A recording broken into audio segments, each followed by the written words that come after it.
Hello everyone and welcome to my channel. I'm Mariam, an internal medicine trainee based in the UK. In this channel, I talk about my journey as an international medical graduate in the UK. It is that time of the year that specialty training rankings are out and everyone's wondering how to rank your preferences. In this video, I'm trying to talk you through how to rank your preferences. First of all, congratulations! Obviously, if you're limited to a certain area, you don't have many choices. Specialty training ranking could be different for core training programs and run-through programs. First, I would like to discuss run-through programs. You will be in the same area for at least 5 to 6 years, so it's better to like the area. Considering the length of the training, you're most likely to buy your property and have kids while you're in training. So make sure that you consider the housing in the area, schools and possibility of having supportive family and friends. Given you likely settle in that area, you're most likely to look for consultant posts in the same area as well. Using the training school website, you can find out which hospitals of that area you would end up in. For example, looking at the Thames Valley Histopatology Training School, you can see training locations and rotations and where you would possibly end up in your SD years. Now moving on to core training specialties. Core training programs are 2 to 3 years programs and you are likely to move from that area for your higher specialty training, unless you choose not to. Many might choose to settle down in that area because you're probably in your 30s when you finish your core training. One of the most important factors in ranking preferences in core training programs, especially like IMT, is the specialties you would do in your training years.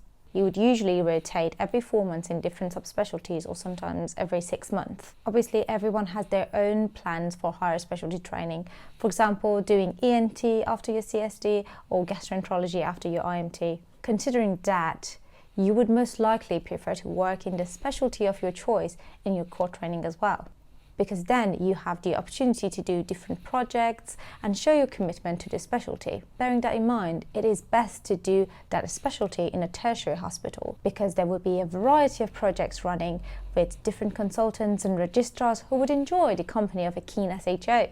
But of course, it's not a set rule. You could be in a DGH and also do a variety of projects, but being in the tertiary hospital would indeed help. Also, for a specialty like IMT, where you get a 6-month rotation in your IMT3, some trusts have already decided what specialty you might do, so choose that wisely as well. You might have done a year or 2 of trust grade jobs before starting your specialty training, so you might have experience in some of the subspecialties already.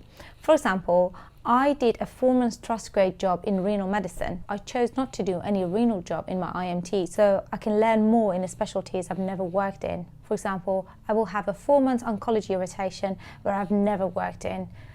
I hope it all makes sense. Now, imagining what specialty you're most likely to do after your core training, I think it's best to have that specific specialty in your second posting in the first year if you're doing a 2-year program, or second posting in your second year if you're doing a 3-year program. But why? Because when you start your program, you're probably overwhelmed with the new job, new hospital, new portfolio, and also exams to sit. So you need a chill rotation to focus on keeping up with the program. Then in your second rotation, you have time to deal with extracurricular projects to show your commitment to the specialty. Apart from the specialties you want to do and your preferred location, you could use the National Training Survey reports by the GMC. Using this tool, you could check previous trainees or trainers' feedback on different areas of training. I leave a link in the caption. For example, choosing internal medicine as the specialty and South London as the geographic deanery or any HE local office, you can check different hospitals. Report is in different indicators such as workload, supportive environment, local teaching, rota design and facilities.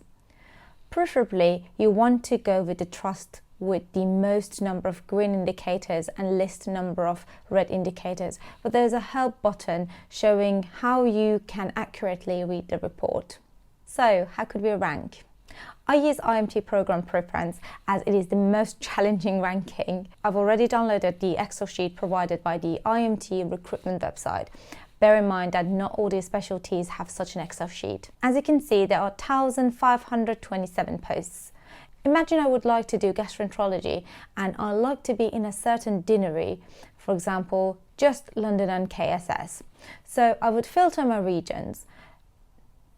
Now I only have KSS and London jobs. Then I would go to description and apply filter so that it contains gastro. At this point, I would extract this Excel sheet. Now I would take a look at National Training Survey reports by the GMC in those specific deaneries in IMT, and I would rank the hospitals based on the ranking.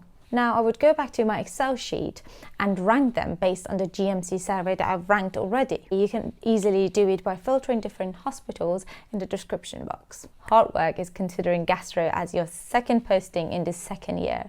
In my case, for example, I did not want renal as well, so I made sure to filter it so it does not contain renal or nephrology. After I've done this bit, I will certainly transfer my ranking to Oriel.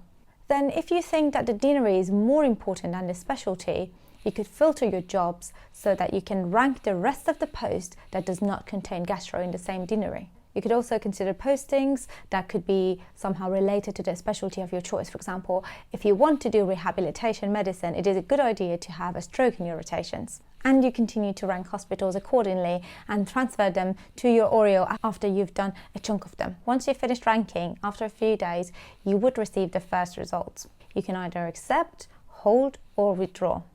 If you withdraw, you will not be doing that specialty anymore. But if you accept, you have two options. Either opt out for upgrades, meaning you have accepted this post and you'll stick to your choice, or opt in for an upgrade. Bear in mind that if you accept one offer, if you have any other applications, they would be automatically withdrawn. Based on experience, in specialties with high competition ratios, you would end up in your first outcome. But other specialties, you would most likely upgrade to a different posting. If you opt in for an upgrade, you can still change your ranking as well. Make sure you leave only the posts that you like, because it's not easy to swap hospitals or rotations at all. You continue to receive upgrades until this set deadline, and if, of course, you opt in for the upgrade. At any point during this time, you can accept the offer, opt out of the upgrades. What about hold? You choose hold when you have applied for different specialties and you're still waiting for other specialties results. For example, you applied for ophthalmology and GP. The GP results are out, but ophthalmologies are not. So you can hold the offer up to a certain time until ophthalmology results are out. If you don't change your status before the hold deadline, it means that you are withdrawing the application. Once more, congratulations on your specialty training. Hope you have great time in your training. Don't forget to subscribe for more videos and send this video to whoever is ranking their preferences.